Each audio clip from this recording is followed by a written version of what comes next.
I hope you've had a chance to grab something to eat. If not, please go ahead and remember to sign in as well. Today we're introducing Tara Demren. She's a senior at FIU studying International Business and Asian Studies. However, she's never fully been just a student, as she got pulled into the startup life as a freshman. She got promoted quickly in the startup she worked in and helped it get acquired, and now, after learning the ropes of creating and running a startup, she's decided to start her own with a specific interest towards social entrepreneurship. One of her deepest values is giving back in ways she has been blessed, therefore is very keen on trying to persuade and educate other students to get involved in entrepreneurship while they are still students. So please give a warm round of applause to Tara. Hi guys, could everyone hear me? Everyone can hear me, right? Okay, I'm not using that mic. So I'm Tara. Thank you for having me. I believe I'm the first student who actually had the opportunity of being here today. And basically, I'm here to show you guys my takeaways of becoming a social entrepreneurship as a student. And the way I'm going to go about this is start by telling you my whole backstory. Then we're going to get into more of a discussion about being socially conscious and pursuing social entrepreneurship stuff. So my story begins with actually giving a similar presentation several times, and I've reused the PowerPoint several times, and so it's been a 3-year entrepreneurial roller coaster. So 3 years ago, I had no idea what I wanted to do, and not knowing what I wanted to do, I was a freshman. Well, this I guess was 4 years ago now. I just jumped into a bunch of random things. So I was notoriously known as a dabbler, and I dabbled in finance. I learned how to trade on the stock market because I thought maybe that would be something I wanted to do. I got into some political stuff where I did a program it was like a youth leadership program in DC. And I realized I didn't care about those things. And I had this story for myself that I wanted to go into international trade between China and Turkey. And so I began to even learn Mandarin. I'm Turkish originally, so I speak Turkish. And I didn't want to do that either until I actually realized what I wanted to do when I took my first Business 101 class. And in my Business 101 class, my professor, he actually pushed me into going into Startup Weekend. And Startup Weekend is a competition that they host, I guess, nationally. And you have to come up with an idea in one room over a weekend. It's 54 hours. You're with a bunch of participants in one room. And you're supposed to take an idea and bring it into a viable business product, and you're supposed to pitch it in front of investors. So this was my team. We came up with it was like a silly idea, but it was called Model Book, and we wanted to disrupt the modeling agencies. And so my team, we actually ended up winning 3rd place out of 50-something teams, or 30-something teams. So winning 3rd place was really cool. It was a great experience. This was my first time actually getting in touch with entrepreneurship, not social entrepreneurship just yet, but just entrepreneurship. And from here, one of the mentors actually really recognized my passion and drive and work ethic and basically recruited me into his startup. And so at age, I believe, 18, I joined this tech company. Yeah, 18. Okay. So, and I was the only female and the youngest. All my team members were senior engineers or senior designers. So this experience was awesome, but it looked like this. Basically, I was, one day feeling really ecstatic, the next day feeling very depressed. It was a roller coaster because you can't predict anything. We had very hard days, we had very fast-paced days, we had sleepless nights, and then we had really great days when we actually get a new customer or whatnot. So this company was heavily around tech, and so this was also my first brush against using technology to create solutions. This was me. I had 500 hats. The thing about being in a startup, you have to do a lot of different roles. You're not limited by your title. My title started out as a content strategist. It was a better term than having having a title as an intern. And basically I did the communications, copywriting, things like that. And I got promoted to being a strategy manager because I was just, I guess, good at kind of seeing a bigger picture and kind of helping develop a roadmap. But I essentially had 500 different roles. So the really cool thing about this startup, though, is that we actually were competing locally to be like the number one startup of Miami, and we were voted the number one startup in Miami. And following that, we actually ended up going to Vegas to compete nationally, and we became the number 3 startup in Miami. I mean, in the U.S. And I don't really know what that means, but it was such a great hype. It got me really, really excited. We got to meet a bunch of really cool people, and this company actually gave me the opportunity to be invited to this other program called Geeks on a Plane. Geeks on a Plane is a program where they invite executives, investors, and entrepreneurs, put them all together on a plane, and send them to an emerging tech ecosystem. So I went to the Middle East and North Africa, this was 2 years ago, with a bunch of really cool people. But the thing is, it fell on exam week. So, by the way, I was a full-time student when all of this happened. And I'm going to get into that later, but there's such a necessity to be really good with time management, you know. So people are like, how do you have time to do any of this? I don't watch television. I was pretty antisocial during that time. I kind of neglected my family. So there's trade-offs. There's really clear trade-offs. And during final exam week, I actually was able to play, you know, this, I guess, pity card with some of my professors, and was able to have them make exceptions because they saw how great of an opportunity this was, right? So this isn't impossible. If I had kind of a fixed mindset of like, it's finals, I can't do anything about it, then I wouldn't have ever been able to go on this opportunity because I wouldn't have bothered asking. So these are some of the people we were with. Super cool people, and I was super fortunate to be able to meet these people and kind of develop this network, and I'm going to get into networking later as well. And so the really great thing about this trip wasn't that I was able to get to see the pyramids and get on a camel and take this awesome photo. It was that it was my first time I actually brushed against social entrepreneurship. One of the coolest things about this Geeks on a Plane trip was that we ended up getting to mentor students, kind of like our age, pretty much my peers, and they were in war zones. They were in situations where they had less than 6 hours of electricity. And yet, that was the only thing that differed between the entrepreneurial students and friends that I have here versus the ones that I met there. They were in real situations that they were trying to figure out, and so to me it was my first brush against this, and I thought it was amazing that they were working towards making their lives better. One kid specifically, I got to mentor him. He was trying to figure out how to harness energy from his bicycle so that he could have electricity when the electricity was cut out. And I mean, that's such a cool idea, right? If you're able to take kinetic energy and be able to use it for electricity to power your light at home so you could read.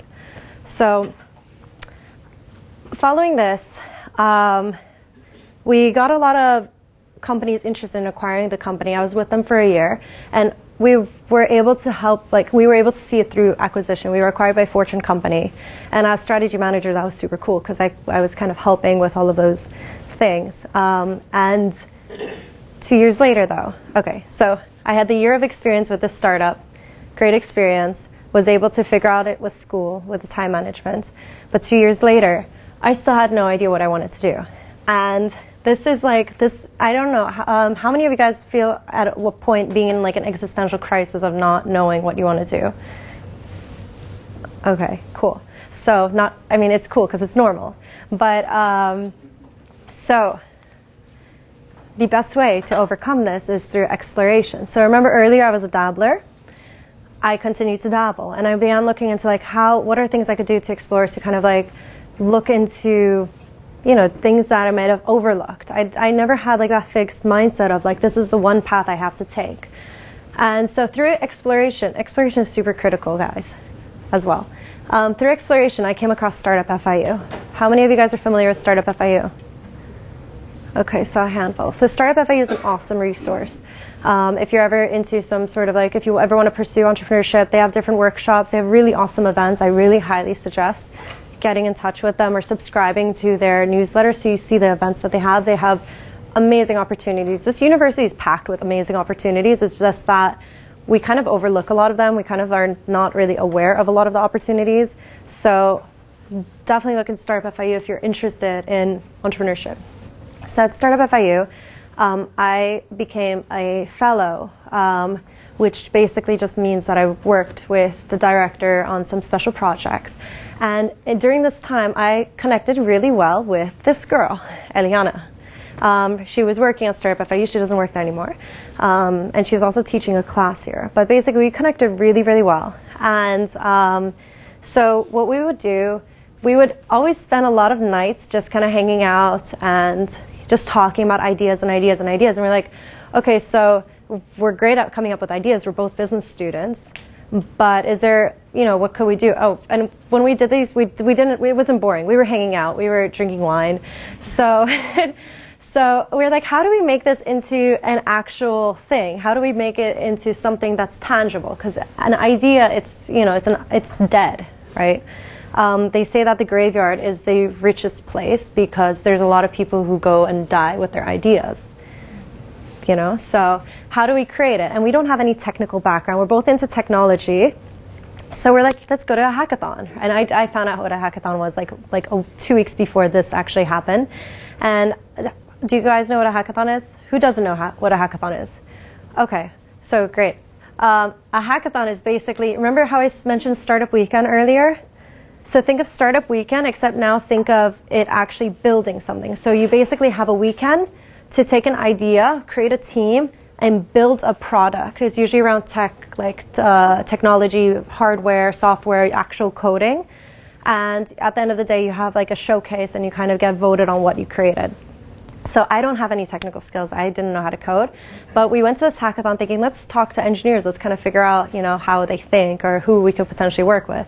And during this time, we actually met this guy, and he wanted to work with us. And he was at and he was an engineer. So for us, we're like, okay, cool, awesome. So at Mango Hacks, we implemented design thinking. And design thinking is super important, especially when you want to get into social entrepreneurship. Design thinking is a really, really crucial framework. And I'll get your guys' emails or whatever you guys use to sign in later, and I'll send you guys all this. But this is a really crucial framework for actually being able to find a problem and actually solve it. So it starts with empathizing. You want to go and you want to get to understand your potential market. Like, let's say there's an issue. Well, I'll get into that after too. But it goes from empathizing, so actually understanding your user, to defining, so what is the problem, to ideating, how do we solve it, prototyping, so what should we create to actually test it, and then you actually do test it. And it's a cycle. So we did this, and we did this with food waste. And this is how I actually came across food waste. We're like, okay, so we found out that food waste is a huge problem. It's a $25 billion problem in the US from restaurants alone. And restaurants, it isn't like it's just expired food that's going to get thrown out. It's food that it's an oversupply of food that isn't meeting like a demand, so they just have extra food that they're throwing out. So restaurants throw out food. How many restaurants do we have on campus? We have around 25 restaurants. So we're like, okay, so let's go to the restaurants on campus and see what they're doing with their extra food. And we went to, do you guys know Vicky's Cafe? Cool. So we went to Vicky's on a Friday night, and this is the night of the hackathon, and this is the empathizing stage. We're like, hey, so, you guys are closing. What are you guys doing with this extra food? And they're like, oh, see, this is going to be thrown out. And I took this picture of what they were throwing out that night. And this is crazy, How many of you guys are college students? Okay, most of you guys. What is a college student? Broke, hungry, exactly. So you see this getting thrown out, and you're like, this doesn't make any sense. It's such a disconnect, right?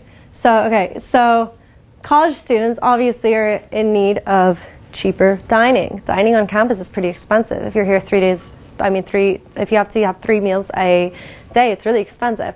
Other thing is that food waste creates methane gas, and methane gas is 25 times worse for the environment than carbon dioxide, and it's the second largest thing in the landfill. So none of this made sense. And so we came up with the idea of Munch Squad. And Munch Squad was a way of connecting the disconnect. And we basically wanted restaurants at the end of the day on campus who have extra food to take the food and basically sell it in a flash sale to students at up to 70% off, right? So that'd be super cool. If you're a student, you have the app and you all of a sudden get a flash notification saying, hey, Vicky's is selling a box of 5 empanadas for the price of like 2 empanadas, right? And you just buy it through the app, you would go pick it up. So that was the idea. And so Munch Squad, we applied for the Miami Herald Business Plan Challenge, and we actually won 2nd place. And this was our team at the time. See the kid in the back? He's not with us anymore. But and it was a really great experience. And what we saw during this competition is the feedback we got was, wow, you guys are actually solving a real problem. And it's funny because when we went to a tech conference and we pitched this to some investors, they're like, you guys are solving a real problem. In my head, I'm like, are you telling me that other people who pitch to you aren't solving real problems? And it turns out that most of the ideas that are pitched to these investors are very convenient problems. Like, oh, I want a better way to like exchange business cards. You know, it's like it's fixing small like headache problems, but nobody's actually tackling real social issues, right? And there's a huge opportunity here. It's not creating a nonprofit where you're not going to be able to necessarily be sustainable or keeping up money. I'm going to get into that after as well. But so after we won, and after we made great like business cards, and after we connected with a lot of investors with the Munch Squad idea, we actually ended up breaking it up. And this was a very, very heartbreaking time because we were in love with our team. We're like, oh, we're also like, you know, we could all go get a beer together and yet we could all work together. But it turns out we couldn't because one of the most critical foundations is the team and the culture. And one thing that we realized very quickly after these competitions is that our third co-founder wasn't really aligned in the same thinking. And essentially, I sat down with him and I was like, why are you doing this? What are you here for? Why does this matter to you? And he said that he wanted to make money. And I'm like, you need to go. So this is another really important framework. It's called the Golden Circle. And there's a great TED Talk on this. I'm going to send it in the email as well. It's amazing. So the idea is that you have to start with why. And all of the great companies, all of the successful companies start with why. All of the people that you want to have in your team, they have to share the same mission, the same purpose as you, because you're going to hit hard, rough spots, and you don't want people to just like dip at the first sign of challenge. But if they have the same passion, same purpose, they're going to be able to really feed into the motivation, the movement, build that momentum to actually take you through. So think of Apple, right? When you think of Apple, you don't think of like iPhone, you don't necessarily think of iPod or MacBooks. You think of like their overall, it's more of a lifestyle. It became a part of you, you know? So they've been really successful with implementing the why advertisement and creating a tribe around a shared common goal of creativity, innovation, design. So versus then going to the what, and the what being the actual physical problem, products. So now what? You know, we threw out Munch Squad, we got rid of all of the code, we got rid of that. We had a working app, we got rid of it. We had amazing design, got rid of it. So we started from scratch. And this time we created a new identity called Bridgit. And the idea behind Bridgit is that we're bridging discrepancies, right? We're bridging it. So in order to do this, we again didn't have any technical skills. So that's another burden we had. We're like, what can we do? There are resources, and we actually did outsource development. And I bootstrapped, I paid for everything to get it developed in overseas, and we got a pretty decent MVP. The MVP wasn't that great, but it was pretty good. MVP being minimal viable product. It's something to test the idea. Yes, it cost money. Yes, it was a risk. Yes, it was gambling money that I could have potentially lost. I still could potentially lose it, but I kind of did that leap of faith because I believed in the idea. So, have you ever wondered what happens to all the food left over in restaurants at the end of the day? Meanwhile,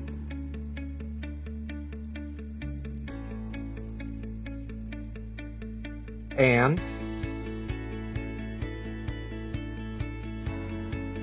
there seems to be quite the disconnect here, right? Bridgit wants to solve this, and here's how.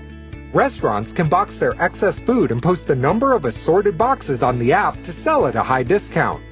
Students can then choose, pay, and simply pick up their discounted meal at the allotted time. What's not sold of the leftovers, Bridgit connects to partner homeless shelters who get notified of food available for pickup. Overall, it's a win-win-win-win. So that's how we intended it to work. We were going to partner up with homeless shelters to take any unsold food and be able to facilitate transportation towards donations, right? That was the idea. So this was our original flyer. This is what we were doing. The thing is, when we did a beta test, it was really cool. We got actually 150 students to pretty much sign up overnight, and we wanted to cap it at 100 students, but we got 150 students to sign up. We were only working with Vicky's Cafe because Vicky's is the only really independent restaurant on campus. The others are kind of under the bureaucratic umbrella of Aramark. And so in order to work with Aramark, we wanted to go and be like, hey, look, we worked with this one restaurant. We were able to save them this many dollars at the end of the day, this many thousands of dollars if you project it in a year. And that was the idea of how we were going to onboard Aramark. Before the issue, what happened was that we ended up being able to test it only 3 days during finals week. So the chances of having one of these 150 students on campus during finals week at night wanting to buy a box of empanadas is very little, right? It wasn't really representative of what we were going for. And basically, the restaurant actually didn't even take a picture of the food, but they still did the flash sale, and we ended up selling 10 boxes. So there's a great indication from students that they want this. I mean, would you guys use this? Thumbs up, thumbs down. Okay, so cool, awesome. Well, what? I'm installing it right now. You're installing it right now? Yeah, so it is on the App Store. So one of the things we ran into, though, is that, students could love it, but then who's the real customer? The restaurants. The restaurants would be paying us to make it sustainable, right? Because we're not a non-for-profit. We're trying to make money in order to expand, in order to grow operations to scale. We would be charging students probably a small fee. We still haven't figured out the business model, but the idea was that the restaurants would be paying. But we thought we empathized enough with the restaurants, because I went and I spent like 10 hours talking to the managers of the different restaurants on campus. It turns out that the restaurants are actually a lot more complicated than we thought. Very kind of closed-minded towards new operations. How many of you guys worked in a restaurant? Okay, so a lot. I've never worked in restaurants, so I did not know any of this. So I found out by going and trying to talk to them, but this was one of my issues that I actually fell short on. We didn't test our assumptions enough. And so the restaurants weren't being so receptive to it because it was kind of like an additional thing that they had to train their managers on, even though we made it as easy as possible for the restaurant. So we decided actually this last week to pivot. Are you guys familiar with who isn't familiar with what a pivot is? Okay, so you guys know what a pivot is. Okay, so we decided to parallel test another avenue. We're like, okay, so if we were able to onboard 150 students very quickly, it would be so much easier to just have a student marketplace, like student to student. And so we already have the technology to do a flash sale. We already have like GPS enabled tech. So we're like, what if we were able to figure out a way to connect students to students through flash sales? And Eliana, my co-founder, she's like, I lived on campus for 4 years. I lived in a dorm. I would cook myself food, and I would make extra food, and I would throw it out because I didn't want leftovers. Or it would sit around in my refrigerator for 3 days, and then I would throw it out because it began to smell bad. And then she's like, and then there's sometimes I wouldn't want to cook, but I also didn't want to necessarily leave my dorm. I didn't like the food options on campus. There isn't too many healthy things. And she's like, sometimes my friends would cook extra, and then I would just take their food, So it's like friends to friends.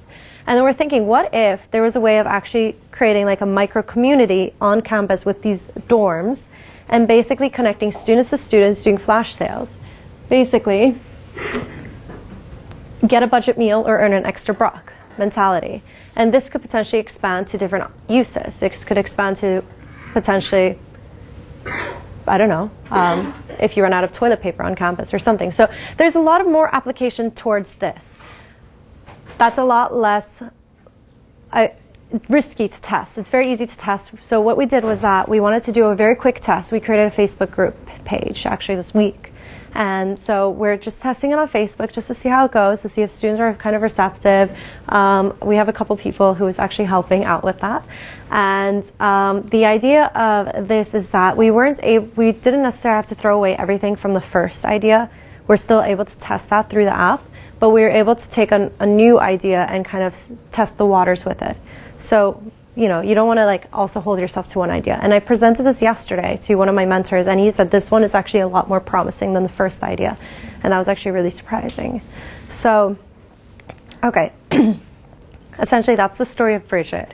And we are always looking for more people who are really into this and like share the idea of trying to do something impactful on campus, including food waste. So again, you guys are going to have my contact at the end. You guys feel free to reach out to me if you want to join our zero waste family. So during this time though, I didn't limit myself to just focus on this startup or focus on campus. I also write a lot, and I think this is also something a lot of people should do. You definitely want to just jot down your ideas, jot down your notes, begin writing. I started like a little blog on Facebook called Tea Time with Tara because I drink a lot of tea. And it's just like, it keeps like a nice way of keeping like things that I find interesting, sharing it and being able to kind of like curate it. Because in the future, you don't know, it could be an awesome like portfolio to show people later on. So, and this is kind of bringing the story together before I get a little bit more into specifically social entrepreneurship that you guys could deal with. I saw this painting in New York, New York, and it's a Jackson Pollock, and for me I thought it was really cool because it's like really, really chaotic. And one of my favorite quotes is, in every chaos there is order. And I feel like my life kind of comes to that, and I feel like a lot of our lives come to that we feel like it's crazy and we have no idea what's going on, and you run into some random person who could completely change your life. And at the end though, if you look backwards, there's an order, there's a pattern that actually emerges from that. So everything I've done was from just jumping head in to random things, and it has actually been what created this path to me that you guys now as an audience, you're looking and you're like, wow, like she went from point A to point B to point C, like as if it was so evident this was going to happen. I had no idea what I was doing half the time, and we're all just winging it. I literally feel like we're all winging it. It's just a matter of taking action. So I had nothing planned. I am a student. I had nothing at all like advantage that other students might have not have, except that I jumped into things blindly, right?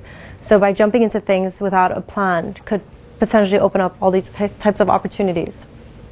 Okay, so how many of you guys have heard of like social entrepreneurship before this? Okay, so a few of you guys. Okay, cool.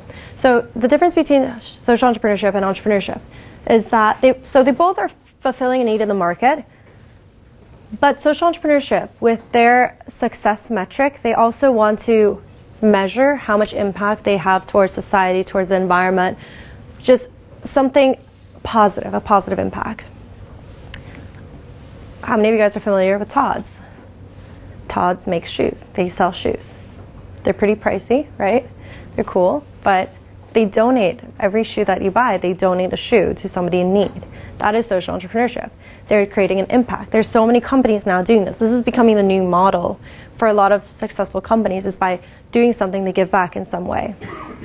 And it's popular. It's becoming really, really popular. You guys are going to see this a lot more in the near future. It's just this shift in mindset towards more social good. So, okay, what I need you guys to do is take out a piece of paper if you don't already. I mean, you guys could write on this paper you have. And I want you guys to write three things that you really, really care about personally that is like a social issue. It doesn't need to be something you're pursuing. It doesn't need to be anything, just something that has potentially personally impacted you, something you really care about, something that pains you. It could be something to do with family. It could do something with health. It could do something with poverty. Write down, write down the main thing that you feel, actually, just one. You too. Yeah. I have your pencil you gave me earlier. So let's give you guys, I guess, 2 minutes. You're welcome. Yeah, just get this back here. So you guys could just share. Think of it.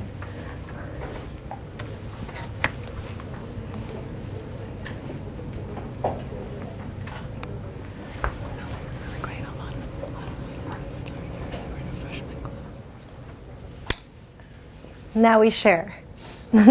So what are some ideas you guys came up with? And let's see how many we have that actually are, in the same realm.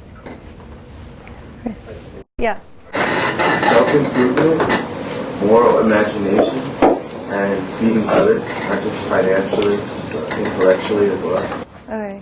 So intellectually feeding others, moral imagination, you said, and self-improvement. Okay.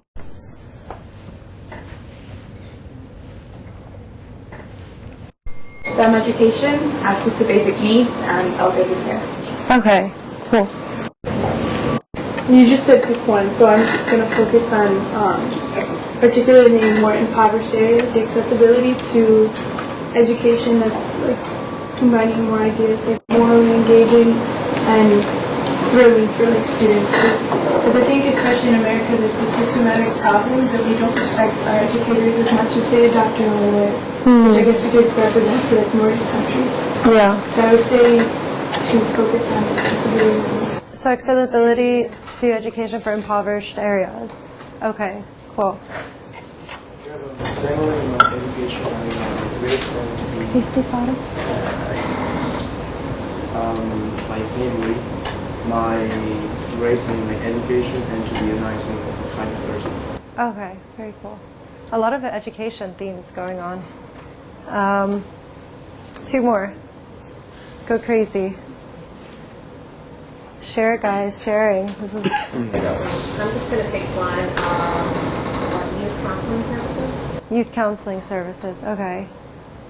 Not living in developing countries on the other side of like a technological risk. Okay. Cool.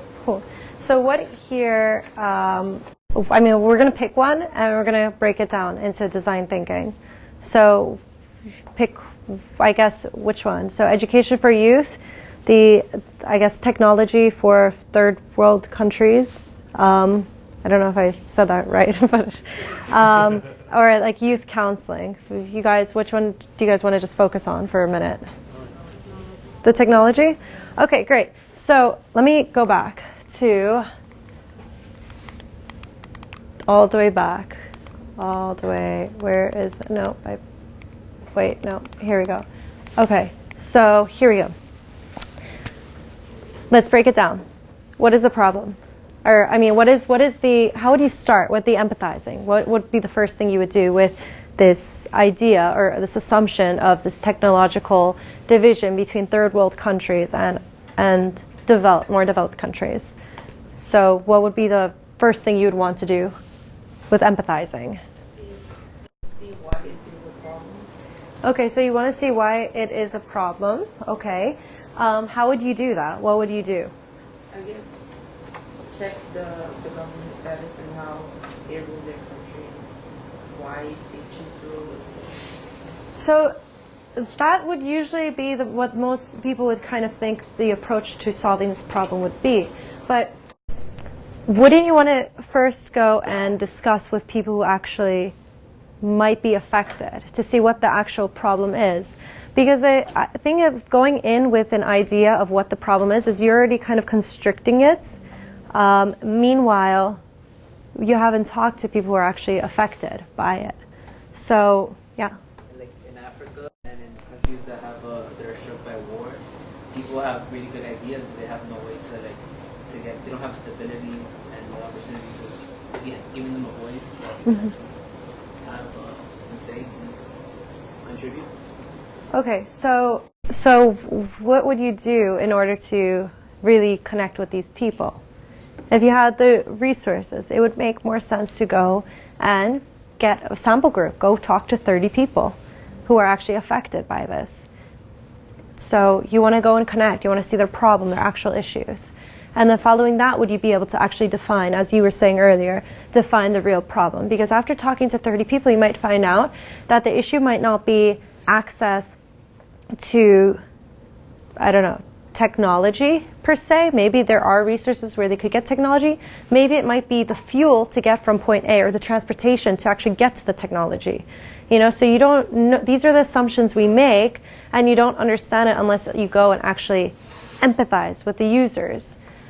Then you define the problem. Is it the transportation to actually get to the technology? Is it the technology itself? And by defining this problem, would you ever be able to come up with ideas? How do you solve it? Do you create a carpooling service? Do you create, I don't know how to continue this example, but you guys get it. That you have to go and speak to your users. When I started Bridgit and from Munch Squad at the time, I went to Vicky's Cafe. I went and I talked to the employees, the users, and then we went to a homeless shelter. We went and spent a day at a homeless shelter, understanding their pains, their problems, and then we went to students. We talked to 300 students saying, hey, how much are you paying for a full meal on campus? Is it too expensive? How are, like, you know, would you be okay buying food that's left over from a restaurant, excess food? And so by doing these, we were able to kind of come up with this idea to begin with.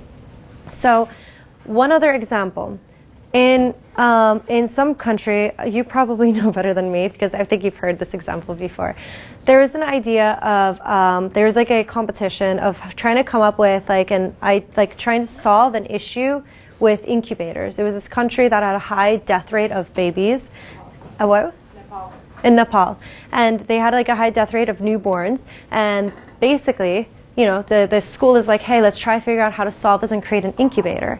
And so there are a lot of students created teams, and they went and created like these nice tech, like advanced incubators.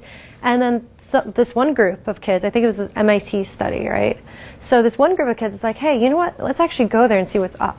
So they went to this country, they went to Nepal, and they saw that the reason why the babies weren't surviving wasn't because they didn't have the incubators in the hospital. It's just that a lot of the births were done at home. It was like at-home births, and the thing is that there was no good way of transporting new babies to the hospital, keeping them warm long enough so that they could survive and actually get proper medical care. So what they did was they created a really, really simple, very efficient, cost-effective incubator of sorts. It was basically like a little like hot pocket kind of thing. and that's it. They, you know, so the problem that most students thought was that they didn't have the incubators. No, they didn't have the right proper thing to transport these babies. So there's so much opportunity here, and there's so much you guys could take, and it's just opening up like those receptors, understanding people, not making assumptions. So now fast forward. Wait. Okay. So Okay. So getting to this, I'm kind of concluding it with this. Again, one of the biggest things that I've actually, like, I am a really normal person, right? Like, don't think that, you know, there's like something that really like put me aside. The one thing that I did that my peers, some of them don't do, some of them who do it, they kind of are on like the similar kind of wave as me right now, is that I just jump and do things. You know, I take the risk. I lean into unknown things. When I did Startup Weekend, I wanted to go into corporate. I wanted to do international trade at the time. I had no idea about entrepreneurship, and I was like, you know what? Let me just jump into this competition. You know, it sounds like a good idea, and so that's how it started. And then the hackathon. I was the only, me and my co-founder, we were the only business students in this whole. It was 300 students. Everybody was an engineer. We were the only students who were in business majors. And we ended up winning a couple of the sponsor prizes. And the way we won was because we brought the business insight. So just getting and jumping and doing, that's really the distinguishing factor between this. Having the social conscious and being able to apply that is probably going to be really, really sustainable for the future. It's going to be bringing a good group of people towards you. You're going to be able to build a better community around an idea that has a purpose, right? In this case, food waste. So basically, I guess that is the conclusion to my presentation, and I am so into like helping people and connecting with people. I've been super blessed with an amazing network, all this random roller coaster I've been on. I've learned so much, so by all means get in touch with me, reach out to me. That's probably one of the other things I do. I'm a notorious networker. I reach out to everybody I meet. So do this. You know, you never know. You have to ask people for help. You can't do everything yourself. You know, I'm really independent, but I've had to overcome that, and I ask people for help. I'm like, can you introduce me to this person? Can you help me with this, or put me in touch with whatever? It's important, guys. Don't be so independent in that sense. But anyway, so by all means get in touch with me, and I guess we could do Q&As. I don't know what we're doing on time, but okay. 15 minutes? Okay, perfect. So we could do Q&As then. question. Yes. So you mentioned that like with Bridgit, you guys pivoted. Yeah. Why didn't you kind of like, because I was one of the editors. Yeah. And the reason why I kind of didn't do it was because I was around campus, so Yeah. it was always like an inconvenient time, like you mentioned. Because it is, like, the alerts go out at a late time of the day. Yeah. So why didn't you guys kind of persist a bit more with that? So we didn't cut it down because okay, he's basically, I don't know if you guys heard, but he's basically saying why aren't we pursuing the original Bridgit idea? We did a pivot, but we're parallel testing because one isn't taking up the resources of the other. The other one is a Facebook page, so it's not affecting it. We made an assumption of restaurants really being incentivized to use this platform, but then again, you have to be mindful, we've only been testing it with one restaurant. So now the assumption could be, oh, all restaurants won't use this. That might not be the case. We don't want to shut it down so quickly. So what we're doing is that we're trying to continue testing with Vicky's, but we're going to also onboard other restaurants, not on campus, but probably from across the street. Because, see, we hit a barrier thinking like on-campus restaurants are difficult to work with. So why not just do ones across the street and be able to test with them right now while we're still really lean? So we're parallel testing because we don't want to cut it down either. It's kind of, that was like the baby of the idea, right? So, question?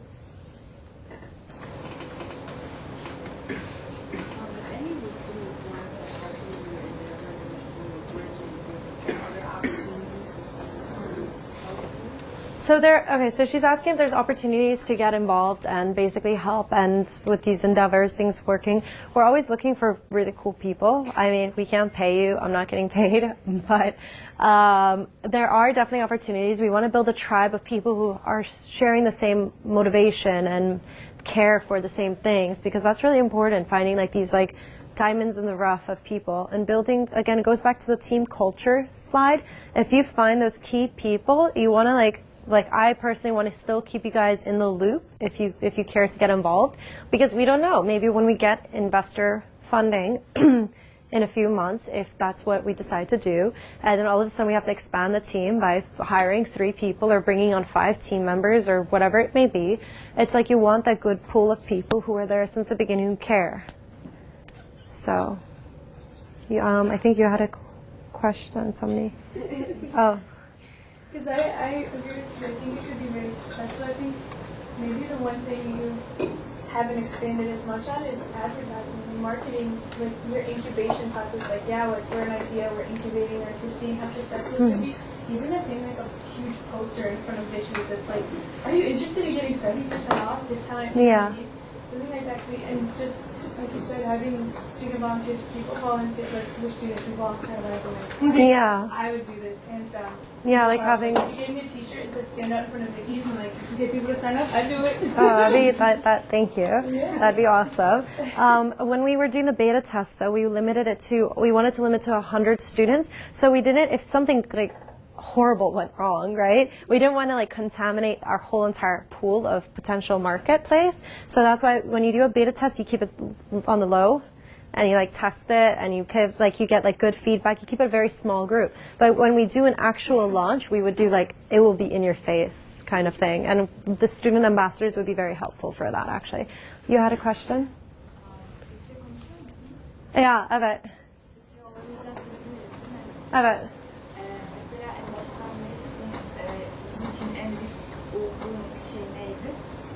Okay, so she's asking me in Turkish. What was the biggest risk? En riskli şey neydi? The biggest risk for when we started was probably, I guess it's the commitment of time in the very beginning, because as a student, what do you have to risk? Like, I put in my own money after a while, but in the very beginning when we were at the hackathon, I dedicated a weekend, guys. Like, how many of you guys would be willing to give up a weekend to just do some random like coding boot camp kind of thing? It's that initial dedication of time and energy that is probably the most thing at risk. And then later on, when you begin moving the idea and believing it, then you begin putting your own money in it. But probably the most critical risk in the beginning that you have to undertake is actually investing time and energy. You know, don't watch television. Go do things, meet people. You know, a lot of you guys had like shared social issues around education. Why don't you connect with these people here in this room and come together and brainstorm and drink wine if you're legal. But, but I mean, it is what it is. So, any other questions? Oh, two. Okay.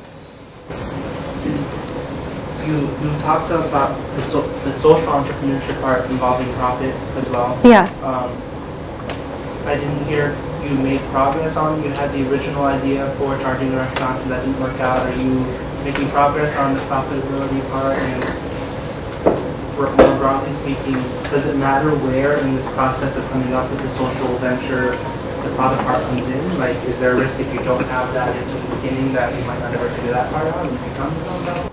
You have to be a little bit mindful of where you want to take the business plan, because nonprofits are a little bit tricky. Some of them are like still able to sustain itself pretty well, but it's tricky because you're reliant on donations, charities, and whatnot, and those aren't sustainable, right?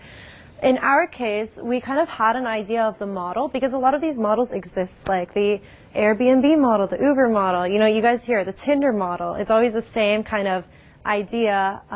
It's the same business model, just applied in different industries. So for us, we kind of had an idea of having a marketplace being able to charge both ends a little bit, but during the testing, we forego that, because we're like, you know, we're just testing, we're not going to charge anything. And if you guys are familiar with Tap and Go on campus, they did the same thing. You know, I downloaded it, I was like, yeah, I don't want to wait in line, okay, I'm going to download it. And I used it for like a month, I was super happy. And then all of a sudden they slipped in 30-cent charge. I'm like, wait, what is this? And then they took it away, and now it's like 50 cents. So they're figuring out their business model and saying, hey, maybe 30 cents didn't work for them, so they have to increase the price to 50 cents, and they're seeing how many students are still using it, and you know, they came up with a subscription thing. So the model is important, but it requires testing. You can't go and say, okay, this is how much I'm going to charge, whatever, whatever. We didn't charge anything in the beginning because we wanted to see how much money we could save the restaurant, to then go back and say, hey, look, at the end of the month, we saved you $1,000. How comfortable would you be feeling to use pay us $100 a month to use our thing? We don't have those numbers. Those would have been assumptions if we just went and said, hey, you know, give us $100 to use our platform. They would be like, what is justifying this, you know? So, and you had a question? My question is weird. Did you guys ever see like an issue with students coming to recognize this app? Like, for example, there are a lot of people who would regularly buy during the day, but once they find it, they have to stop buying during the day and then just come at night. So that was brought up as when we were doing the empathizing with restaurants, and what it turns out to be is that it's two different markets again, because the students who buy during the day, they're here doing, like, this is a commuter school, you know, people aren't waiting off like, oh, let me stay here till like 9 at night so I could get $3 off empanadas, right? And so it's two different target markets. One is just buying it throughout the day conveniently. The others would be getting it at like it's like almost like after closing, because the pickup time would be after closing as well. So that has been brought up as a concern, but with a quick like 2-sentence discussion, it's like, oh, it was dismissed, you know. And this could have actually potentially become a marketing platform for restaurants to introduce new things that they might have. So for instance, at Vicky's you might only get like a beef empanada, but then they came out with like this weird like spinach empanada, and at the end of the day, if they were, you know, savvy about it, they might slip in like a spinach empanada, and then all of a sudden during the day you're a new customer buying spinach empanadas, right? So there's different ways it could have gone, but that hasn't actually been proven to be an issue. Yeah, so. About your networking style. You were talking about it. And how do you reckon that, you know, anyone should be the networking? To okay. So I believe that one of the greatest assets we have is ourselves in connecting with others, and I think that is actually what has helped me with a lot of this thing.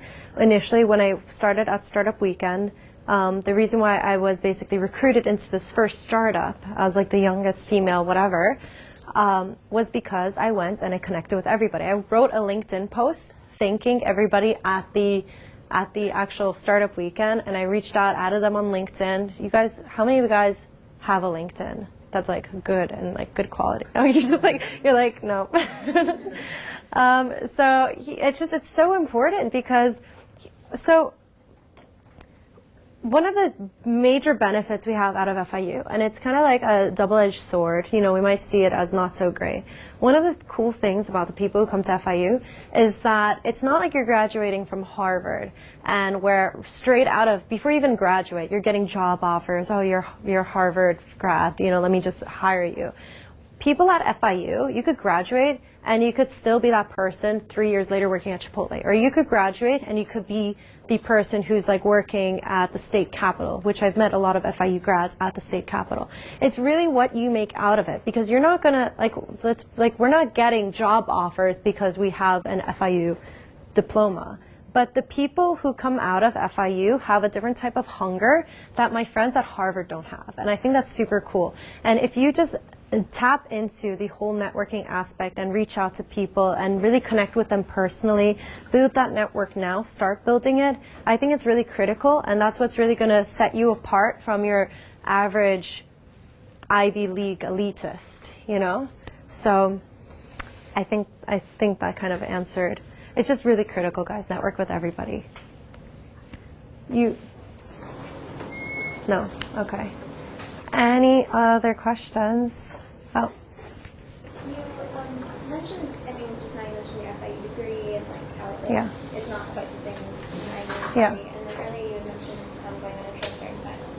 Yeah. So I just kind of wonder, as far as balancing school and sort of entrepreneurship and career goals, how important is it to, you know, like say, no, I have to do this test, I have to stay to the end of it. Like, I am. Everything in life is trade-offs, right? So you just have to make that decision and weigh it in your head. I've been pretty much like a straight A student since day one because I've been really good at just being able to manage my time. But I also don't go out all the time. I also don't watch television. I'm very mindful where my time goes. And that's why I'm saying it's the riskiest thing you have is your time. I don't really sleep as much as I should be, but that's separate. But I still am able to maintain my hobbies. I still paint. I still like write poetry. Like I still do other things. I work out. And I think that when it comes to like schooling, and I wouldn't suggest dropping out. I have friends who have dropped out and wish they didn't. I have friends who dropped out and they're making amazing money as well. I think that it's crucial to be able to still finish strong in school. And I think that being at school isn't necessarily, like, again, it's not the benefits of the diploma, but the great thing about FIU is that they're very supportive. So if you have an idea, they will support you. The honors, I'm in the honors college as well, they support me.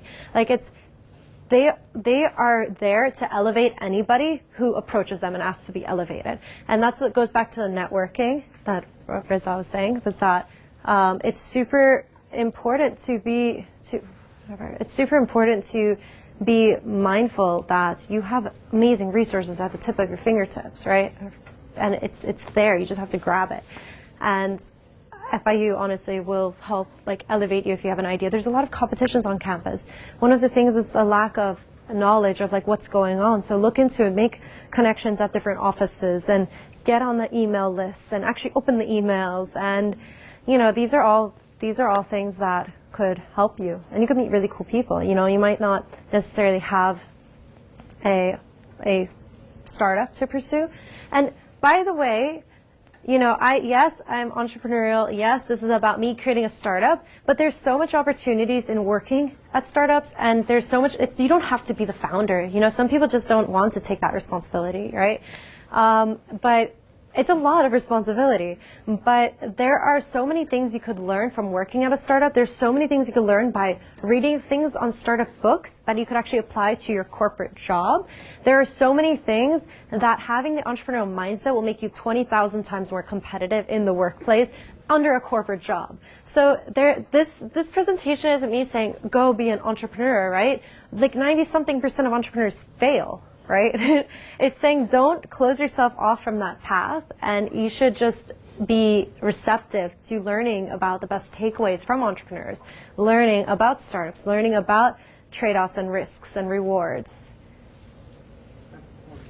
Yeah. When you had your rift with your co-founders and change your name, totally recode everything, when you get together with people at a hackathon, friends that, you know, there's this loose commitment, what is the situation with ownership in terms of, well, somebody owns the name, somebody owns the code, did any of that play a role? And how do you decide who Yeah, so for me, the saddest part about that breakup was that we lost the name. For some reason, I was very emotionally attached to the name of the original startup. But in the beginning, it's like a soup. It's just mumbo jumbo. Everything is just together. We don't have any defined anything. So that's why we just threw out everything, because we didn't want an issue of like what happened with Zuckerberg and the twins of like later on or something saying, hey, that was mine, that was mine. So we started from scratch. Later on, it's not important to decide, who owns what's equity split, because at the end, like 100% of nothing is nothing. But then if you're able to get traction and begin actually having a business and actually having something tangible, that's when you would want to actually get into those conversations, because that's when it actually matters. In the beginning, all of it is foo-foo. The company could potentially just fail. So I wouldn't even bother like trying to get into that idea of, if you're going to join my team, you have to sign an NDA, which is that was my mentality in the beginning. But it's pointless. At the end, it's pointless. When you begin actually having a business, that's when you want to have those conversations. So, yeah, I guess does that sum it up? It does. Tara, Cool. thank you so much for being here today and talking. Thank you, guys.